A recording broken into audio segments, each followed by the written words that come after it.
چند دن قبل آپ نے دیکھا ہوگا معروف جو عالم دین ہے ناصر مدنی، ان کو اغوا کیا گیا، پھر ان کو تشدد کا نشانہ بنایا گیا اور فائنلی جو ہے ملزمان گرفتار ہوئے ہیں۔ اس کو دیکھنا ہوگا کہ جو کچھ ناصر مدنی، کیونکہ وہ لاہور پریس کلب پہنچے، اس کے بعد انہوں نے پریس کانفرنس فوراً کی اور انہوں نے اپنے جو ان کی جسم ہے ان کو انہوں نے دکھایا بھی جہاں ان کو پہ تشدد کیا گیا اور ان کو کیسے بلایا گیا۔ ظاہر ہے یہ بھی ایک وہ بات تھی کہ ان کو لاہور سے گجرات یعنی کھاریاں کی طرف بلایا گیا اور چند جو ملزمان ہیں غلام ربانی، علی عباس، اسی طرح ناظم حسین، آصف اقبال اس میں شامل ہیں۔ ملزمان کے قبضے سے ڈیفینیٹلی کلاشنکوف، رائفل اور پسٹل جو ہے وہ ابھی تک برآمد ہوئے ہیں، اور یہ کہا جا رہا ہے جو کچھ مبینہ طور پر عالم دین ناصر مدنی صاحب جن طرف اشارہ کر رہے ہیں وہ 2-3 ایریاز کی طرف اشارہ کر رہے ہیں، اور سب سے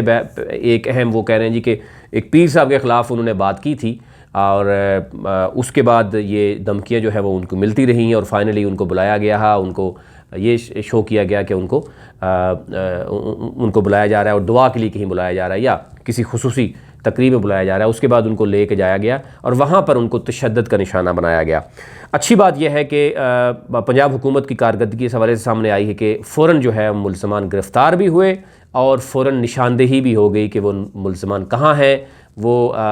خصوصی طور پر وہ بندہ کہاں سے آیا ہے، باہر سے کس جگہ سے آیا ہے، وہ کس پیر کا جو ہے وہ مرید ہے، اور ابھی تک جو الزام ایک طرف سے لگایا جا رہا ہے۔ لیکن اب دیکھنا یہ ہے کہ الزام اگر ثابت ہوتا ہے تو یہ بڑا خوفناک صورتحال اختیار کرے گی، کیونکہ جس طریقے سے ہم دیکھ رہے ہیں کہ ایک طرف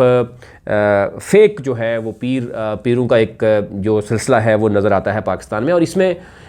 یہی صورتحال نہیں ہے، وہ مریدین کو غلط استعمال کر رہے ہیں، اور اب تو بات یہاں تک پہنچ چکی ہے کہ اب تو سوشل میڈیا، فیس بک، یوٹیوب اور اس میں اکاؤنٹس بنا کر جو ہے وہ پیسے بٹورنے کا ایک طریقہ ہے، اس کے ساتھ ساتھ مریدین سے الگ سے پیسے بٹورے جاتے ہیں۔ تو یہ سلسلہ تھمنا چاہیے۔ یہ پاکستان میں آپ دیکھیں، پاکستان یہ واحد ملک ہے جہاں پر آپ کو ہر گلی محلے میں پیر بھی نظر آئیں گے، اور وہ پیر جو خود ساختہ اور خود ڈیمانڈ کرتے ہوئے نظر آئیں گے اور خود جو ہے وہ کلیم کرتے ہوئے نظر آئیں گے، اور نعوذ باللہ ایسی باتیں کرتے ہیں، اگر آپ ان کی ویڈیوز دیکھیں تو شاید آپ کا خون کھول اٹھتا ہے۔ تو یہ صورتحال بھی بند ہونی چاہیے، اور یہ موجودہ حکومت کو دیکھنا ہوگا، اسپیشلی وزیراعظم عمران خان صاحب کو دیکھنا ہوگا کہ یہ جو سو کالڈ اس طرح کے لوگ ہیں جو پیر بنتے ہیں اور پھر اسپیشلی خواتین کو لوٹا جاتا ہے، ان کی عزتوں کے ساتھ کھیلا جاتا ہے، اور اس کے بعد کیا ہوتا ہے وہ آپ دیکھ سکتے ہیں۔ لیکن اس طرح کی جو صورتحال ہے یہ ایک مکمل تحقیق ہونی چاہیے اس پر، اور اس سے پہلے بھی اس طرح کے بہت سے واقعات ہوتے رہے ہیں، ان کو بھی دیکھنا ہوگا۔ اور یہ جو فیک اس طرح کے جو معاملات ہیں، فیک اس طرح کے پیر ہیں، ہر گلی محلے میں اس طرح کے لوگ موجود ہیں، جو بے روزگار لوگوں کو، جو ان پڑھ اور جاہل لوگ پہلے سے موجود ہیں مارکیٹ میں، ان کو ہی مزید جو ہے وہ خراب کر کے وہ اس طرح کے لوگوں کے خلاف بھی استعمال کر رہے ہیں، اور دوسری طرف ایک پیسے بٹورنے کا ایک جناب سلسلہ ہے۔ اب وہی لوگ آج سے 10 سال، 12 سال، 15 سال، 20 سال پہلے وہ دیکھیں تو وہ نہ ان کے پاس تعلیم ہے، نہ کچھ ہے، نہ ان کا کوئی روزگار تھا، آج وہ اربوں روپے کے مالک بن گئے، آج وہ دنیا کے چکر لگا رہے ہیں، آج وہ اس قدر مافیا بن چکے ہیں کہ وہ حکومت کے لیے بھی خطرہ بن رہا ہے۔ تو یہ حکومت کو دیکھنا ہوگا کہ دین کے معاملات ایک طرف، لیکن قانون کو دیکھنا ہوگا کہ وہ اپنا راستہ جو ہے وہ اس کو بنانا چاہیے، اور اس طرح کے جو معاملات ہوتے ہیں اس کو دیکھنا ہوگا۔ اور اگر ہر گلی محلے میں آپ کو اس طرح کے